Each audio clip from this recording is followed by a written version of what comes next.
Hello student, आज हम लोग फिर से एक बार मिल रहे हैं असेसमेंट फॉर लर्निंग के लिए। असेसमेंट फॉर लर्निंग में से यूनिट 6 मेजर ऑफ डिस्पर्शन के बारे में हम लोगों ने पिछले वीडियो में चर्चा किया है, जिसमें हम लोगों ने देखा रेंज, इंटर क्वार्टाइन डेविएशन और क्वार्टाइन डेविएशन। पिछले वीडियो में हम लोग देख रहे थे कि किस प्रकार से अनग्रुप्ड डाटा में से क्वार्टाइन डेविएशन को निकाला जाता है और किस प्रकार से उसको सॉल्व किया जाता है। Q1 और Q3 क्वार्टाइन, फर्स्ट क्वार्टाइन और थर्ड क्वार्टाइन किस प्रकार से निकाला जाता है, इसके बारे में चर्चा कर रहे थे। इसके बारे में हम लोग देख रहे थे। तो यहाँ पे जो क्वार्टाइन डेविएशन है, ये क्वार्टाइन डेविएशन जो है वो प्रसार विचलन या मेजर ऑफ डिस्पर्शन का एक सुधरा हुआ रूप है। जब भी कभी आंकड़े हमारे पास आते हैं और वो आंकड़े अगर 10 आंकड़े हैं या 15 आंकड़े हैं या हमारे पास जितने भी आंकड़े हैं, उसको आधे भागों में बांट देने के बाद आधे भाग से निचला वाला जो भाग रहता है उसको 25% का भाग कहते हैं और आधे भाग के ऊपर का जो आधा भाग रहता है उसको 75% भाग कहते हैं। और इस 75% भाग और 25% भाग के बीच के अंतर, या कह सकते हैं कि ऊपर के 25%, ऊपर के भाग के 25% और निचले भाग के 25% के अंतर को ही क्वार्टाइल डेविएशन या चतुर्थांश विचलन कहते हैं। इसका जो फॉर्मूला होता है क्वार्टाइल डेविएशन का Q3 माइनस Q1/2। Q यहाँ क्वार्टाइल डेविएशन के लिए बताता है और Q1 प्रथम चतुर्थांश या फर्स्ट क्वार्टाइल के लिए और Q3 थर्ड क्वार्टाइल या तृतीय चतुर्थांश के लिए बताता है। यहाँ पे हम लोग जो देखे थे लास्ट वीडियो में, क्वार्टाइल डेविएशन में से ग्रुप्ड डाटा के बदले हम लोग देख रहे थे अनग्रुप्ड डाटा। अनग्रुप्ड डाटा उसको कहते हैं जब डाटा हमें एक सीरीज में लगा हुआ नहीं मिलता है, उसके आंकड़े इधर उधर बिखरे हुए रहते हैं और उन बिखरे हुए आंकड़ों से हम लोग इस बात का मेज़र करते हैं कि वो आंकड़े किस प्रकार से हैं, और उन आंकड़ों को मेज़र करने के बाद उसको हम लोग सॉल्व करते हैं। आंकड़ों को सीरीज़ में लगाने के बाद उसके आधे भाग करके उसके पहले 25% और उसके ऊपर आधे के ऊपर के 25% के अंतर को निकालते हैं। इस प्रकार के जो आंकड़े रहते हैं जो कि इधर उधर बिखरे रहते हैं, उसको अनग्रुप्ड डाटा कहते हैं। और इस तरह से जो सॉल्यूशन करते हैं, इसको अनग्रुप्ड डाटा के द्वारा क्वार्टाइल डेविएशन को निकालना कहते हैं। जब हम बात करते हैं ग्रुप्ड डाटा या व्यवस्थित आंकड़ों के बारे में जब बात करते हैं, तो ग्रुप्ड डाटा किसको कहते हैं? ग्रुप्ड डाटा जब हम अव्यवस्थित डाटा की ओर बात करते हैं, जो डाटा इधर उधर बिखरे होते हैं, लेकिन इसके उलट जब डाटा एक सीरीज में सीरियल वाइज लगे रहते हैं, लगातार में लगे रहते हैं, तो इसको अनग्रुप्ड डाटा नहीं बल्कि ग्रुप्ड डाटा कहते हैं। यहाँ पे जो ग्रुप्ड डाटा है वो सेंट्रल मीडियन पोर्शन या केंद्रीय प्रवृत्ति, सेंट्रल टेंडेंसी का वो माप है जिसका उपयोग वितरण में करने के लिए किया जाता है। यहाँ वितरण में बहुत ज़्यादा अंक होने पर इसका उपयोग या सेंट्रल टेंडेंसी या मीडियन का प्रयोग किया जाता है, ये देखने के लिए कि किस प्रकार से ग्रुप्ड डाटा में क्वार्टाइल डेविएशन को कैलकुलेट किया जाए। यहाँ पे जितने भी प्रकार के विचलन होते हैं या के डिस्पर्शन होते हैं, उस डिस्पर्शन में क्यू का या फिर क्वाट्राइन का प्रयोग बहुत ही खास परिस्थितियों में किया जाता है, जिसमें क्वाट्राइन डेविएशन में गणना का वही थ्योरी पुट रहता है जो कि मीडियन के कैलकुलेशन में रहता है। हम लोग पहले भी मीन मीडियन मोड पढ़ चुके हैं। जब हम मीडियन में कैलकुलेट जिस प्रकार से करते हैं उसी प्रकार से यहाँ क्वाट्राइन ग्रुप्ड डाटा में किया जाता है। लेकिन यहाँ पे क्वाट्राइन डेविएशन की गणना करने के लिए, कैलकुलेशन करने के लिए पहले Q1 और Q3 क्वाट्राइन, फर्स्ट क्वाट्राइन और थर्ड क्वाट्राइन का कैलकुलेशन करना पड़ता है। और इस प्रकार से हमारे पास क्वाट्राइन, फर्स्ट क्वाट्राइन का ग्रुप्ड डाटा, अनग्रुप्ड डाटा का जो हमारे पास फॉर्मूला था उस डाटा से अलग हमारे पास फार्मूला रहता है। इस फार्मूला को हम लोग इस प्रकार से देख सकते हैं।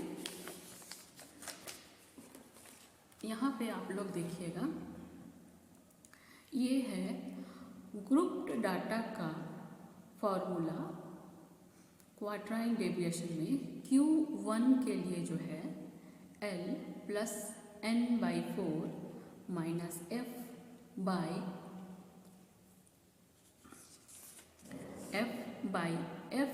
Q ब्रैकेट बंद I इंटू I। यहाँ पे जो आपके पास ये फॉर्मूला है, इस फॉर्मूला में जो इसका विस्तृत रूप है इसको एक बार डिस्क्राइब कर देना चाहेंगे। वो इस प्रकार से है, L उस वर्गांतरण या क्लास इंटरवल की वास्तविक निम्नतम सीमा या लोअर लिमिट्स है जिसमें n/4 पड़ता है। अब n/4 के लिए है कुल आवृत्ति का चौथाई, कुल आवृत्ति का चौथाई। f इक्वल टू उस वर्गांतरण के नीचे की संचयी आवृत्तियाँ जिनमें n/4 पड़ता है।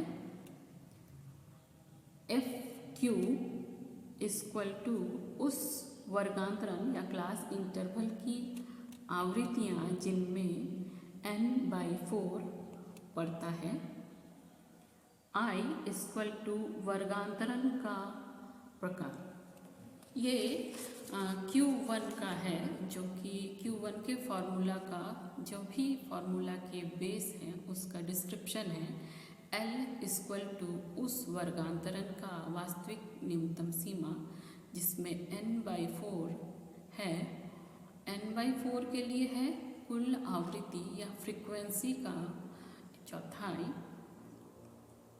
F इक्वल टू उस क्लास इंटरवल के नीचे की संचयी आवृत्तियाँ जिसमें n/4 है। FQ इक्वल टू उस वर्गांतरण की आवृत्तियाँ जिसमें n/4 है। और I equal to class interval का जो आकार है। उसी प्रकार से Q3 का अपना एक फॉर्मूला है। Q1 अलग विधि से निकालेंगे और Q3 अलग विधि से निकालेंगे। Q3 के लिए ये फॉर्मूला है Q3 equal to L plus n/4 minus f/fq bracket बंद इंटू I। यहाँ पे L जो है, यहाँ पे आप देखिएगा L जो है ये उस वर्गांतरण या क्लास इंटरवल की निम्नतम सीमा है जिसमें 3/n या फिर कह सकते हैं जो ऊपर का 75वां प्रतिशत भाग जो होता है उसका 3n/4, इस पोर्शन को 75वां भाग के पोर्शन को यहाँ 3n कहा गया। थर्ड क्वाट्राइन के लिए 3n/4 है माइनस f/fq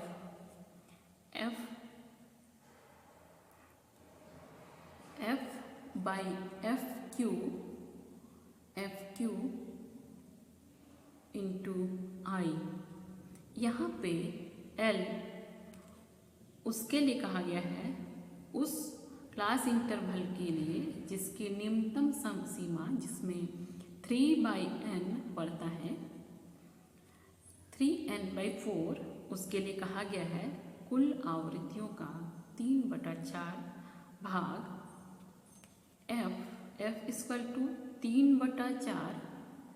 ये जो 3/4 वाले वर्गांतरण के नीचे की संचयी आवृत्तियाँ, FQ 3/4 वाले वर्गांतरण की आवृत्तियाँ और I = क्लास इंटरवल का आकार या वर्गांतरण का आकार। इसमें इस प्रकार से आपके लिए ये ग्रुप्ड डाटा में से इन फार्मूला में से Q1 और Q3 को डिस्कस करेंगे। अब हम लोग आएंगे कि इसके लिए हम लोग जो डिस्कस करेंगे उसमें हम लोग किस प्रकार से हम लोग कैलकुलेशन करेंगे कि सारी बातें आराम से दिखाई पड़े, या फिर हम लोग एक एग्जाम्पल लेंगे इस ग्रुप्ड डाटा को कैलकुलेट करने के लिए। ये एक ग्रुप्ड डाटा है, आप यहाँ पे देख रहे हैं ये जो तालिकाएं हैं, यहाँ इसमें से हम लोग एक डाटा कैलकुलेट, एक डाटा है हमारे पास और ये डाटा से हम लोग कैलकुलेट करना है क्वार्टाइल डेविएशन। ये ग्रुप्ड डाटा है। यहाँ पे अगर आप देखिएगा तो इस तरफ स्कोरिंग रेट है, प्राप्तांक, ये स्मॉल f है, फ्रीक्वेंसी ये लार्ज f है, इस फ्रीक्वेंसी का मेज़रमेंट, और इधर यहाँ पे Q1 और Q3 के पोजीशन को दिखाया गया है। तो हम सबसे पहले स्कोर में आएंगे।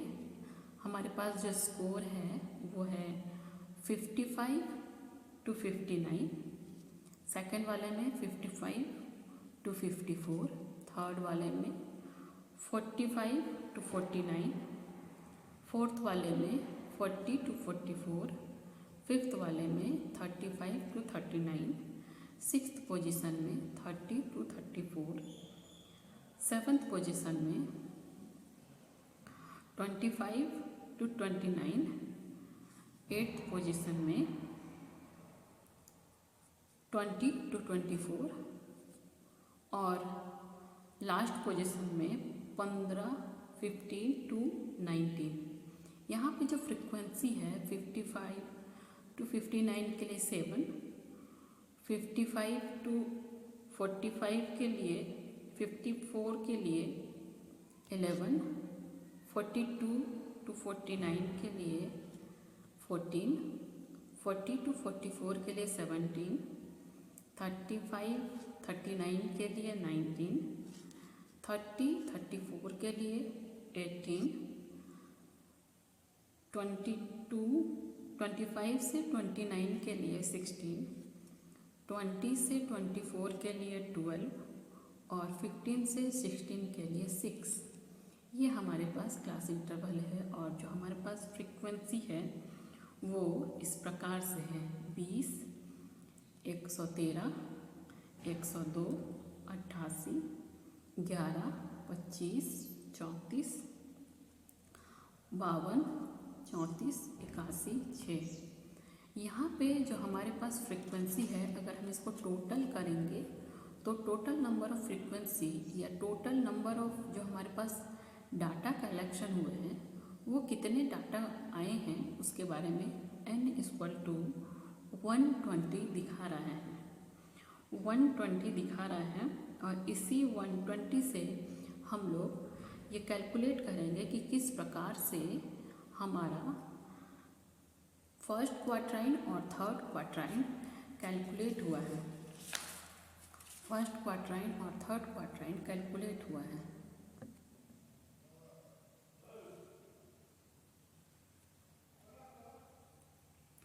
यहाँ पे हम लोग देख सकते हैं ये जो फर्स्ट क्वार्टाइल और थर्ड क्वार्टाइल कैसे कैलकुलेट हुआ है। n/4 equal to 120/4 30। अगर हम डाटा में देखेंगे तो 30 के पोजीशन में जो आ रहा है, 30 के पोजीशन में जो आ रहा है वो हमारा जो स्कोरिंग रेट है, प्राप्तांक है डाटा में से, वो है 25 से 29 इक्वल टू 30 से 34 तक हमारा स्कोरिंग आ रहा है। अगर हम डाटा को देखेंगे तो यहाँ पर आप डाटा देख सकते हैं, जो हमारा स्कोरिंग आया है 25 से 29 और 30 से 34, इसके बीच का है जो हमारा n/4 का जो स्कोरिंग आया 30, ये 29 से 30 के बीच में है, 30 के बीच में है, 29 से 30 के बीच में है। तो हमारा जो पोजीशन आएगा वो 29 के पोजीशन का होगा या 34 का पोजीशन होगा, या फ्रीक्वेंसी हम लोग यहाँ फर्स्ट क्वाड्रेंट के लिए 34 को मेज़र कर लेंगे, n/4 इक्वल टू 30 के लिए मेज़र कर लेंगे, जिसमें n/4 का पोजीशन पड़ता है। अब हम लोग 3n/4 में आएंगे। 3n/4 3 × 120/4 3 × 120/4 equal to 90। फिर से हम उसी पोजीशन में डाटा के पोजीशन में चले जाएंगे। हम यहाँ डाटा के पोजीशन पे जब जाएंगे तो हम देखेंगे यहाँ पे कि यहाँ हमारा जो डाटा है 90, जब हमारा 3n/4 का जो वैल्यू 90 आ रहा है, स्कोरिंग रेट में 90 का पोजीशन कहाँ आ रहा है, फ्रीक्वेंसी रेट पे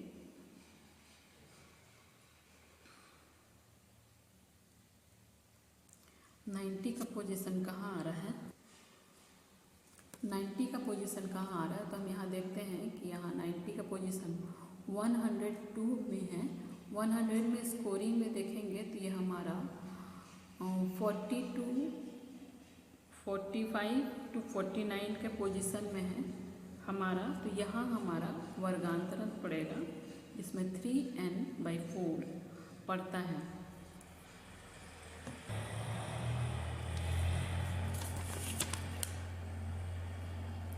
अब हम लोग यहाँ से कैलकुलेशन करना स्टार्ट करेंगे। Q1 के लिए वैल्यू डालेंगे L + 4n/4 - FQ × I। हम लोग वैल्यू डालेंगे यहाँ पे। जो हमारा वैल्यू है L, lower limit of first quadrant deviation 24.5 + 30 - 81, 30 - 18/16 × 5। जब सॉल्व करेंगे तो हमारा सेकंड रो में आएगा 24.5 + 12/16 × 5। थर्ड रो में आएगा 24.5/60/16। फिफ्थ रो में आएगा 24.2 + 3.75, 24.5 + 3.75 इक्वल टू 28.25। ये हमारा वैल्यू जो है वो Q1 का वैल्यू आएगा। उसी प्रकार से हम Q3 के लिए भी सेलेक्ट करेंगे। Q3 के लिए भी हम लोग उसी प्रकार से सॉल्व करेंगे। Q3 में जब हम लोग सॉल्व करने जाएंगे तो उसको हम लोग इस प्रकार से सॉल्व करेंगे। Q3 L + 3n/4 - F/FQ। First row में वैल्यू पुट करेंगे। L के लिए 44.5 + 90 - 88/14 × 5। हम आगे जब वैल्यू को सॉल्व करेंगे सेकंड रो में 44.5 प्लस 2/14 इंटू 5, थर्ड रो में 44.5 प्लस 10/14, फोर्थ रो में 14 प्लस 2 प्लस 44.5 प्लस 5/7। जब हम इसको स्प्रेड कर देंगे, हमारा इसको डिवाइड कर देंगे तो 44.5 प्लस 0.71 आता है, और इसको प्लस करने के बाद हमारे पास वैल्यू आता है 45.12। इसके बाद हम लोग Q equal to Q3, Q का वैल्यू बनाएंगे, Q का फार्मूला क्वाड्राइन डेविएशन का फार्मूला डालेंगे। जब हमारे पास Q3 और Q1 निकल जाता है तब सबसे पहले हम लोगों को Q1 और Q3 मेज़र करना होता है, जो हम लोगों ने इस डाटा के लिए ऑलरेडी कर लिया है। और इसके बाद Q3 माइनस Q1/2। ये करने के बाद हम लोग फर्स्ट रो में इसका वैल्यू पुट करेंगे, Q3 का वैल्यू और माइनस Q1 का वैल्यू /2।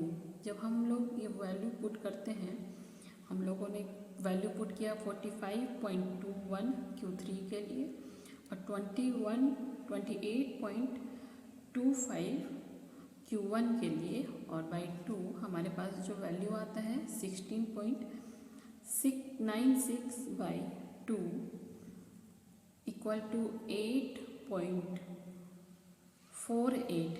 इस तरह से हमारा ग्रुप्ड डाटा का इवैल्यूएशन निकलता है। अभी तक जब हम लोग क्वाड्राइन डेविएशन को सॉल्व कर रहे थे तो क्वाड्राइन डेविएशन को सॉल्व करते समय हम लोगों ने कुछ बातों को देखा है। क्वाड्राइन डेविएशन में इसको सॉल्व करने के लिए बहुत सारे प्रोसेस या बहुत सारे स्टेप्स को यूज़ करना पड़ता है। सबसे पहला स्टेप जो है वो हमारे पास जो फ्रीक्वेंसी की जो नंबर्स है, संख्याएं हैं, उसमें से पहले चौथाई भाग को और तीसरे चौथाई भाग को, या फिर कह सकते हैं first fourth part and third fourth part को निकालना पड़ता है, या उस पार्ट के मान को निकालना पड़ता है। और दूसरी बात यह है कि क्वाड्राइन, फर्स्ट क्वाड्राइन और थर्ड क्वाड्राइन का वास्तविक न्यूनतम सीमा जब हम ग्रुप्ड डाटा में कैलकुलेट करते हैं तो वास्तविक न्यूनतम सीमा ज्ञात करना पड़ता है, निकालना पड़ता है। और तीसरी बात यह है कि फर्स्ट क्वाड्राइन और थर्ड क्वाड्राइन का मान या वैल्यू को निकालने के लिए फार्मूला को पुट करना पड़ता है, जो हम लोगों ने फार्मूला पुट किया है। और Q3 का मान से, उसके बाद Q3 के मान से Q1 या थर्ड क्वाड्राइन के वैल्यू से फर्स्ट क्वाड्राइन के वैल्यू को घटाना पड़ता है, और तब जाकर के उसको 2 से भाग करना पड़ता है। और जितना हमारे पास भागफल आएगा, जितना मान आएगा, वही क्वाड्राइन डेविएशन का वैल्यू होगा। यहाँ पे जब हम क्वाड्राइन डेविएशन का यूज़ कर रहे होते हैं तो यहाँ क्वाड्राइन डेविएशन का डिस्पर्शन में उसका अपना गुण और अपना उपयोगिता होता है। क्वाड्राइन डेविएशन का जो गुण और उपयोगिता होता है वो कुछ इस प्रकार से है। सबसे पहला, चतुर्थांक विश्लेषण या क्वाड्राइन डेविएशन में जो विचलनशीलता होता है, जो डिस्पर्शन होता है, उसका माप बहुत ही सरल विधि से या सरलता से हल किया जा सकता है, या सरलता से हम उसको निकाल लेते हैं। दूसरी बात यह है कि जो भी डिस्पर्शन होता है, जो भी फैलाव होता है, रेंज होता है, वो उसका तुलना करने में क्वाड्राइन डेविएशन हमारा बहुत ही ज़्यादा हेल्प करता है, मददगार साबित होता है। जो हमारे पास सेंट्रल टेंडेंसी होता है वो मुख्य रूप से मध्यांक या मीडियन के रूप में हमारे पास रहता है, और हम लोग उसको माध्यांक के रूप में प्रयोग करते हैं, और वहाँ से वो हमारे लिए ज़्यादा सूटेबल और अच्छा होता है। यहाँ पे अगर हम देखेंगे तो जब हम ऐसी हालत में जब हम मीडियन का प्रयोग कर रहे हों और उस तरह से हम उसकी विचलनशीलता का वैल्यू को हम लोगों को मेज़र करना है और उसमें जब हम मीडियन का प्रयोग करते हुए विचलनशीलता या कह सकते हैं हमारे पास जो डिस्पर्शन है उसका वैल्यू मेज़र करना है, तो सबसे ज़्यादा अच्छा और सुटेबल रूप होता है कि हम उसमें क्वार्टाइन डेविएशन निकालेंगे, जिससे कि हमें बहुत ही अच्छे तरीके से उसके फैलाव या उसके डिस्पर्शन के स्टेटस के बारे में बड़े ही अच्छे तरीके से या सुव्यवस्थित रूप से हमें जानकारी मिल जाएगी। यहाँ पे जब भी हम इवैल्यूएशन करते हैं, विचलनशीलता का इवैल्यूएशन करते हैं, क्वार्टाइन डेविएशन में विचलनशीलता का इवैल्यूएशन करते हैं, तो यहाँ पे इसके एक्सट्रीम स्कोर का प्रभाव जो है वो क्वार्टाइन पे नहीं पड़ता है, क्योंकि जिस प्रकार से रेंज का हम लोग इवैल्यूएशन करते हैं तो रेंज उतना विश्वसनीय नहीं होता है, क्योंकि हम लोग फर्स्ट लोवेस्ट वैल्यू और हाईएस्ट अपर वैल्यू से हम लोग एक दूसरे को डिवाइड माइनस कर देते हैं और जो हमारे पास वैल्यू आता है वही हमें डिस्पर्शन के बारे में या रेंज के बारे में बताता है। लेकिन जब हम क्वार्टाइन डेविएशन निकालते हैं तो यहाँ इस तरह से रेंज के बारे में या कह सकते हैं डिस्पर्शन के बारे में ये नहीं बताता है। ये हमें जब भी डिस्पर्शन है और तो हमें फर्स्ट 25% का और अंत के 25% के बारे में बताता है। यहाँ पे हम इसको कह सकते हैं कि इसका जो प्रभाव है वो फर्स्ट 25 और अंतिम के 25% में उसके बिखराव या उसके वैल्यू पे उसका असर नहीं पड़ता है, क्योंकि यहाँ क्वार्टाइन डेविएशन में उसको ठीक तरीके से मेज़र करके उसके फर्स्ट क्वार्टाइन और थर्ड क्वार्टाइन को निकाल के ही क्वार्टाइन डेविएशन निकाला जाता है, जिसमें से उसका वैल्यू बड़े ही अच्छे तरीके से पता चलता है। अगर हम इसमें देखेंगे तो यहाँ पे जो भी एक्सट्रीम स्कोर्स रहते हैं या फिर जो भी हमारे पास नंबर्स रहते हैं, नंबर्स में जो भी हमारे पास स्कोर्स रहते हैं वो बहुत ही अच्छे होते हैं, बहुत ही मजबूत होते हैं और कह सकते हैं कि उसमें फ्लक्चुअलिटी की बातें नहीं आती हैं। फ्लक्चुअलिटी नहीं होने के कारण वो बड़े ही अच्छे तरीके से काम करता हुआ दिखाई पड़ता है। यहाँ पे जो क्वार्टाइन डेविएशन है उसमें जितने भी नंबर्स रहते हैं वो एक दूसरे से प्रतिक्रिया या एक दूसरे के प्रति रिस्पॉन्ड तो करता है, लेकिन एक दूसरे के लिए वो उतना वैल्यूबल नहीं दिखा पाता है। यहाँ पे जो क्वार्टाइन डेविएशन जो है ये ओपन इनलेट डिस्ट्रीब्यूशन की स्थिति में चतुर्थांक विचलन या फिर क्वार्टाइन डेविएशन का जो माप है या मात्रक है वो विचलन का मात्रक है और उसका जो कैलकुलेशन है वो कह सकते हैं कि बड़े ही इफ़ेक्टिवली रूप से एक दूसरे से जुड़े हुए रहते हैं और इसके माप की जो अवस्था रहती है वो बहुत ही ज़्यादा उपयुक्त नहीं होती है यहाँ पे, क्योंकि ये एक दूसरे से तर्कसंगत रूप में एक दूसरे से जुड़े हुए रहते हैं।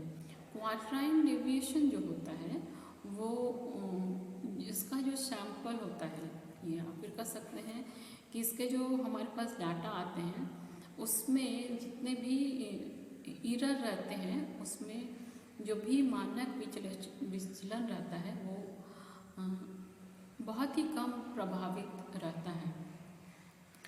यहाँ पे जो डिस्क्रिप्टिव स्टेटस जो है वर्णनात्मक स्तर जो है उसका इसमें कोई ख़ास ज़्यादा उपयोग नहीं रहता है और ये जो अंक का जो क्रम होता है जो हम लोग सीरीज़ वाइज सजाते हैं ग्रुप डाटा में हमारे पास रहता है, इसका व्यवस्थित होने से हम लोग, आप देखे होंगे कि जब हम अनग्रुप्ड डाटा पे काम कर रहे थे तो हम लोग सबसे पहले उसमें काम करने के लिए उसको सीरीज वाइज किए, तब उसमें काम किए। तो यहाँ पे जब भी जो हमारे पास स्कोर है उसको जब भी हम उसको ग्रुप्ड डाटा में नहीं बदलेंगे या उसको सीरीज वाइज नहीं करेंगे, तब तक उसका कैलकुलेशन आसानी से नहीं कर पाएंगे। इसलिए ये ज़रूरी है कि हम उसको अच्छे तरीके से सीरीज़ करें और तब जा कर के उसका कैलकुलेशन करें, तो हमारे पास जो भी एरर होंगे वो एरर बहुत ही हद तक कम किए जा सकेंगे। यहाँ पे जो विशेषताएं हैं, जो भी हमारे पास डाटा है उसके विशेषताएं हैं और उसके गुण हैं, उसके जो दोनों के कैरेक्टर के जो माध्यांक या मिड पॉइंट है वो सारे कुछ समान रहते हैं। यहाँ पे एक बात क्वाड्राइन डेविएशन से रिलेटेड एक अच्छी बात मैं आप लोगों को इसके संबंध में बताना चाहूँगी। यहाँ पे क्वाड्राइन डेविएशन का आविष्कार तब हुआ जब गाल्टन नाम के एक सदस्य ने इस पे काम किया और उन्होंने ही इसका आविष्कार किया। उस समय क्विटलेट के later on the theory of probability, जो कि प्रिंस अल्बर्ट को लिखा गया था, वो पढ़ रहे थे और इसमें इस पत्र में गाल्टन महोदय का एक परिचय शब्द प्रोबेबल एरर है, जो कि वहाँ से प्रोबेबल एरर आया है। यहाँ पे प्रोबेबिलिटी एरर या प्रोबेबल एरर का प्रयोग नॉर्मल कर्व में होने वाले जो भी एरर होते हैं उस एरर को डिस्क्राइब करने के लिए किया गया और इसका यूज़ जर्मनी के खगोल शास्त्रीय लोग करते थे।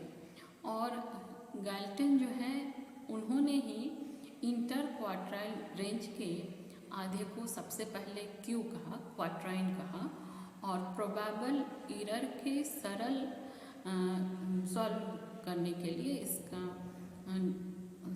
उपयोग किया। यहाँ पे आज जो प्रोबेबल एरर शब्द है वो केवल तब किया जाता है जब सैंपल, जो हमारे पास सेलेक्टेड सैंपल होते हैं और उस सैंपल को जब कैलकुलेशन किया जाता है तब हम इसका प्रोबेबल एरर शब्द का प्रयोग करते हैं, ताकि उसमें प्रोबेबल एरर के शब्द का प्रयोग करने से उसकी विश्वसनीयता का संबंध बना हुआ रहता है। यहाँ पे जो भी हमारे पास सैंपल होते हैं उसका विचलन या फिर उसके डिस्पर्शन के प्रयोग के लिए इसका उपयोग नहीं करते हैं। तो ये सारी बातें क्वाड्राइन डेविएशन से संबंधित थी। अब हम लोग क्वाड्राइन डेविएशन ख़त्म करने के बाद अब हम लोग क्वाड्राइन डेविएशन ख़त्म करने के बाद अब हम लोग आते हैं माध्य विचलन या औसत विचलन के तरफ। माध्य विचलन या औसत विचलन, जिसको मीन डेविएशन या एवरेज डेविएशन कहते हैं। जब भी कोई डिस्ट्रीब्यूशन होता है और हमारे पास जो भी सैंपल्स रहते हैं या फिर हम कह सकते हैं जो हमारे पास स्कोर, सैंपल से स्कोर्स आए रहते हैं, उसके मिड पॉइंट या मध्यमान या उसके व्यक्तिगत जो हमारे पास इंडिविजुअल स्कोर्स आते हैं, उस इंडिविजुअल स्कोर्स के एवरेज को ही औसत विचलन या मीन डेविएशन या एवरेज डेविएशन कहते हैं।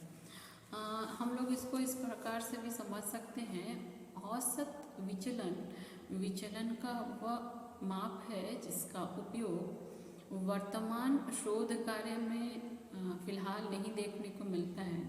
विचलन के इस माप में मीन के लिए विचलन के चिन्हों को महत्व नहीं दिया जाता है। विचलन के चिन्ह मतलब प्लस एंड माइनस का चिन्ह को महत्व नहीं दिया जाता है।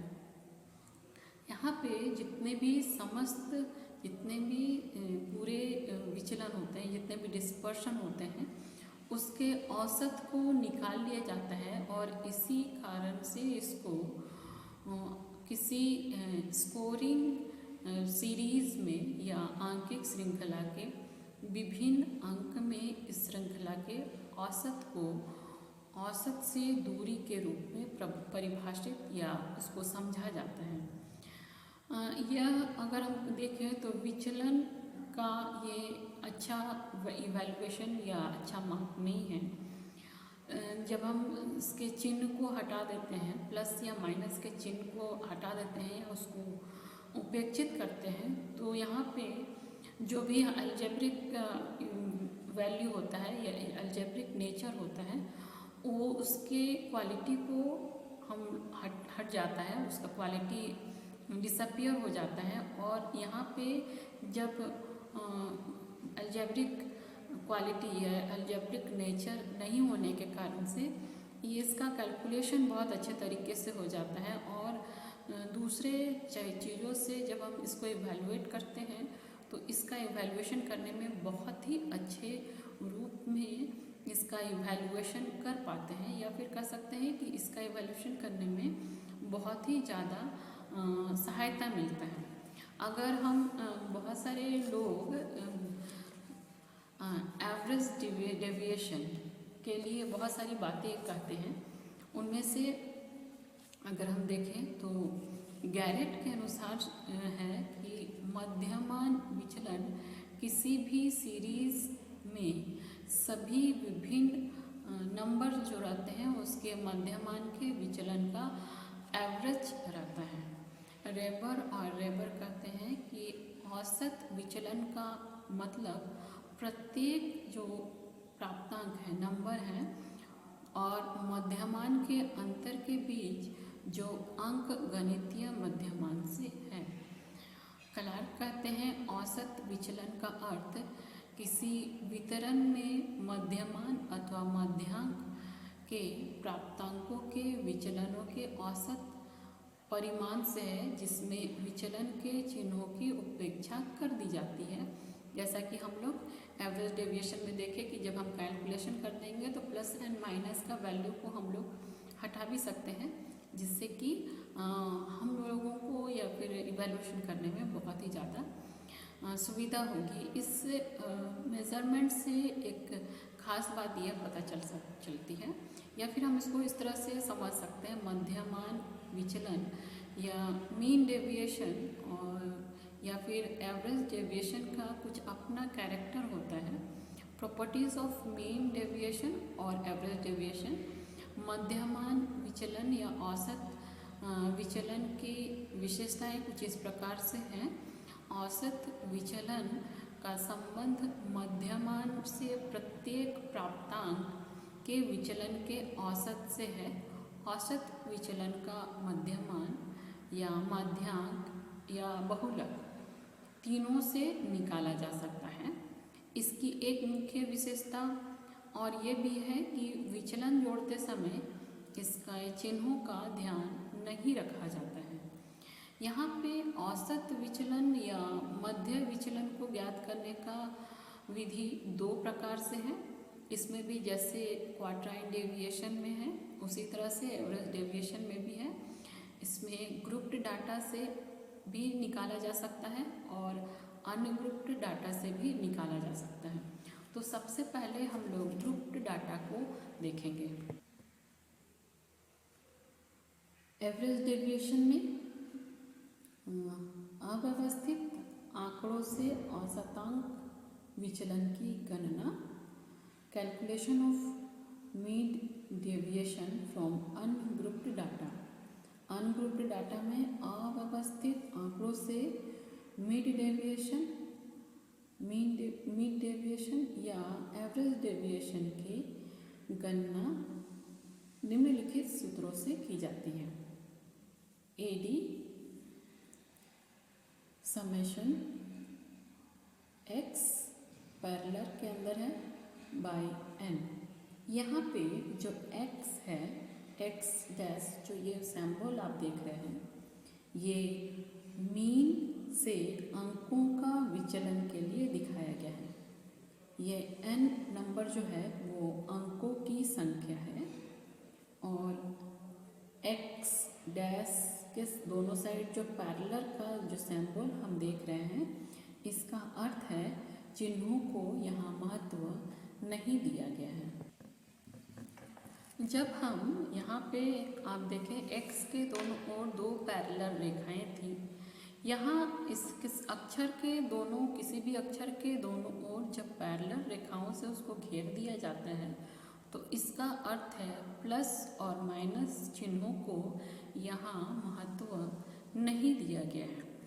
जब भी अव्यवस्थित आंकड़ों में एवरेज डेविएशन की गणना करने की बात की जाती है तो उसके लिए सबसे पहले औसतांक या मीन निकाला जाता है, और औसतांक या मीन निकालने के बाद इस प्रकार से उसको तब उसके हर अंक से औसतांक को घटा करके या औसत को घटा करके x निकाला जाता है, और x में जितने भी विचलन या जितने भी डिस्पर्शन है उसके सामने जितने भी माइनस और प्लस चिन्ह हैं, जितने भी माइनस और प्लस साइन हैं, उसके विचलनों को हटा दिया जाता है या उसके विचलनों को वैल्यू नहीं दिया जाता है, और जितने भी प्राप्त हैं उसको ही योग को समेशन x कहते हैं। यहाँ समेशन योग को कहा जा रहा है।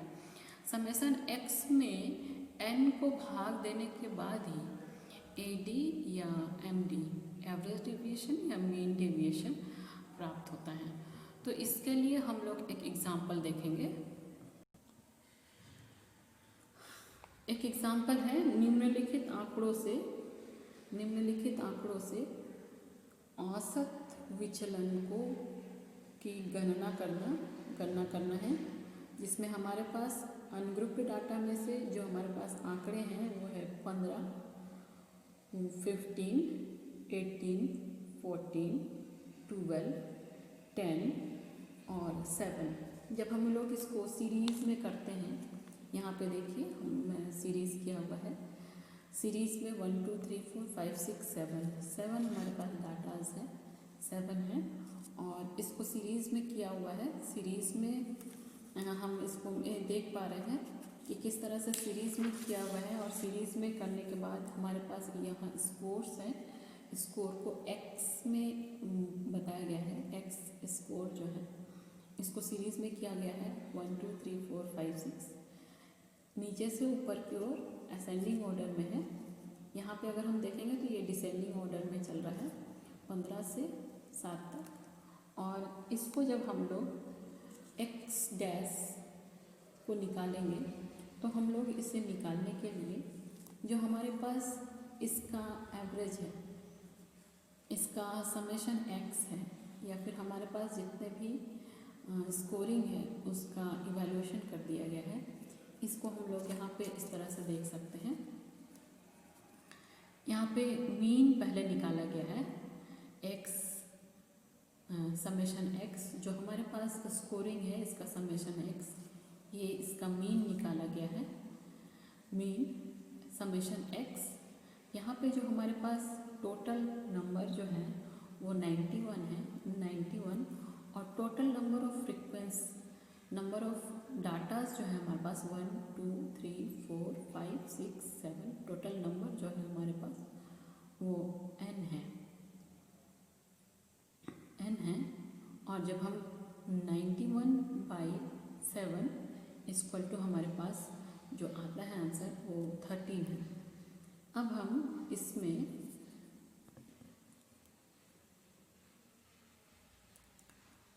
m plus summation x by n 91/7 हमारे पास जो आंसर आया 13, यानी कि इस स्कोर का मीडियन जो है मीन जो है वो 13 है।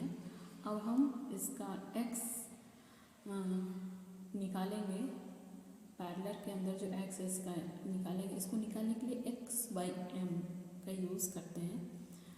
हमारे पास जो मीन है m जो है वो 13 है, और जो x जो है वो 15 है। 13 - 15 = 2,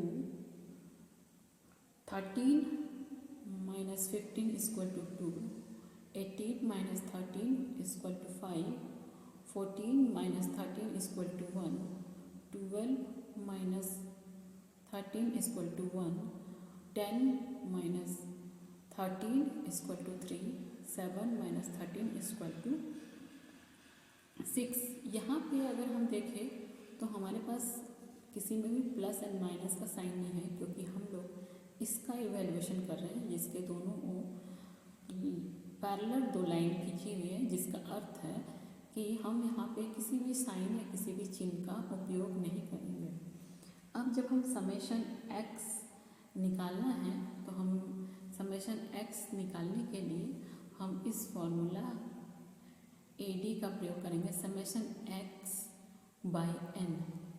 यहाँ हमारे पास जो है समेशन x इक्वल टू 20, हम लोग जब इसको कैलकुलेट करेंगे तो हमारे पास आंसर जो है वो 20 आएगा। Summation x 20 by n equal to 7, n जो है 7 है, और जब हम उसको सॉल्व करेंगे तो 2.857 हमारे पास आंसर आएगा। तो इस तरह से हम अनग्रुप्ड डाटा में इसको सॉल्व करेंगे। अनग्रुप्ड डाटा में सॉल्व करने के लिए हम लोगों ने जिस तरह से काम किया है अनग्रुप्ड डाटा में सॉल्व करने के लिए, जो हमारे पास फार्मूला है, formula average deviation equal to summation x dash by n, जिसमें कि x का मतलब है मीन से अंकों का विचलन, n इक्वल टू अंकों की संख्या, x डैश का अर्थ है जिसमें x डैश जिसमें दोनों पैरेलल का अर्थ होता है कि चिन्हों को महत्व नहीं देना। यहाँ पे जब चिन्हों को महत्व नहीं देने की बात आती है तब यहाँ अलजेब्रिक वैल्यू खत्म हो जाता है। इस वैल्यू के खत्म होने से जो भी प्लस और माइनस का वैल्यू जिसके कारण से नंबरों में बहुत ही बड़ा अंतर आ जाता है। और यहाँ पे बहुत सारी बातें यहाँ भी ये देखने वाली है कि इस नंबर के अंतर आने से बहुत बार बहुत सारी कैलकुलेशन में भी बहुत सारी समस्याएं आ जाती हैं। तो यहाँ वो सारी समस्याओं को भी दूर करके काम करने की बात कही जाती है। यहाँ पे जब भी बात हो रही होती है समेशन की, समेशन ठीक करने की, समेशन को सुधारने की, तो यहाँ पे इस पैरेलल चिन्ह के द्वारा से बहुत सारा अंतर आ जाता है और बहुत सारे अंतरों के कारण से उसमें यहाँ पे बहुत ही बड़े तरीके से इसमें इवैल्यूएशन होता है और इससे इवैल्यूएशन को बहुत ही आसानी तरीके से कर लिया जाता है, या इसको बहुत ही अच्छे तरीके से, बहुत ही आसानी तरीके से इसका इवैल्यूएशन हो जाता है। अगर हम देखेंगे तो इस इवैल्यूएशन में जब तक Q3 या इस इवैल्यूएशन में अगर हम देखेंगे तो इस इवैल्यूएशन के द्वारा हमें जो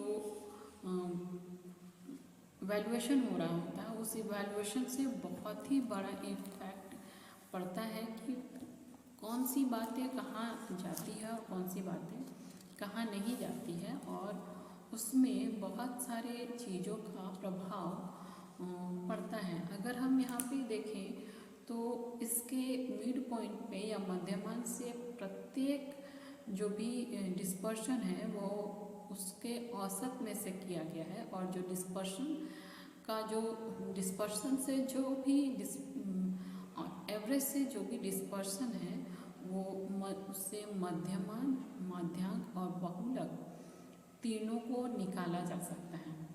इसकी मुख्य बात यह है कि इसको इसके विचलन को जोड़ते समय चिन्हों को ध्यान में नहीं रखा जाता है। अगर हम व्यवस्थित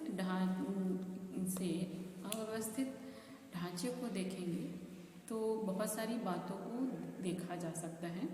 मध्य विचलन निकालने में बहुत सारी बातों को हम देख सकते हैं, कैलकुलेशन करने में इसका ध्यान दिया जा सकता है। मध्य मान निकालते समय सबसे पहले मिड पॉइंट को निकालते हैं, और मिड पॉइंट को निकालने के बाद जो भी हमारे पास मिड पॉइंट है, मध्य बिंदु है, और उसकी जो फ्रीक्वेंसी है उसको गुना करते हैं और इसके बाद हम इसका समेशन एफ एक्स या फ्रीक्वेंसी इनटू जो हमारे पास स्कोर है उसको हम लोग निकालते हैं, समेशन एफ एक्स निकालते हैं। और इस मध्य बिंदु के मध्यमान से घटाने पे जो हमें नंबर आता है उसको मध्यमान विचलन या एवरेज विचलन कहते हैं। विचलन और आवृत्ति को गुना करने के बाद ही हमें कुल आवृत्ति विचलन या फ्रीक्वेंसी डिस्पर्शन मिलता है या फ्रीक्वेंसी डिस्पर्शन निकालते हैं, और जो हमारा उत्तर आता है उस उत्तर को माध्य कहा गया है। तो आज हम लोग पढ़ रहे थे एवरेज डेविएशन में अनग्रुप्ड डाटा में से एवरेज डेविएशन किस प्रकार से निकाला जाता है, इसको हम लोग देख रहे थे। और उम्मीद है इससे आप लोगों को बहुत ही मदद मिली होगी। आज के लिए इतना ही। अगले वीडियो में आप लोगों के पास फिर से आऊँगी, तब